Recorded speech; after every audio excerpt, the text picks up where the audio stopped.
মগধের রাজা বৃহদ্রথ ও তার রানী দীর্ঘদিন ধরে নিঃসন্তান ছিলেন। একদিন চণ্ডক ঋষি রাজাকে একটি দিব্য ফল দিয়ে বলেন, এই ফল তোমার রানীকে খাইয়ে দাও, তিনি এক মহাবীর সন্তান জন্ম দেবেন। বৃহদ্রথ রাজার দুই রানী ছিলেন বলে ফলটি দুভাগ করে দুই রানীকে খাইয়ে দেন। ফলে দুই রানী প্রত্যেকে একটি করে অর্ধেক দেহ বিশিষ্ট শিশু জন্ম দেন। শুধু শরীরের অর্ধেক নয়, মাথা, হাত, পা সবই অর্ধেক। দুইটি অর্ধাঙ্গ দেখে রাজা স্তম্ভিত। এত বিভ্রান্তিকর দৃশ্য দেখে রাজা দুটো অর্ধ শিশুকে একটি ঝুড়িতে রেখে জঙ্গলে ফেলে দেন।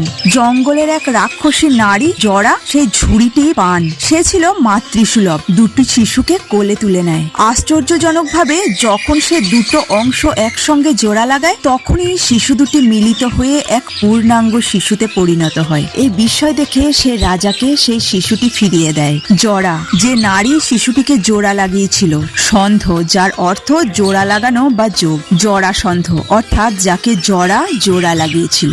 জরাসন্ধ পরবর্তীকালে মগধের রাজা হন। কৃষ্ণ পাণ্ডবদের অন্যতম শত্রু হয়ে ওঠেন। তিনি অসংখ্য রাজাকে বন্দী করে রাখতেন এবং যজ্ঞে বলি দিতে চাইতেন।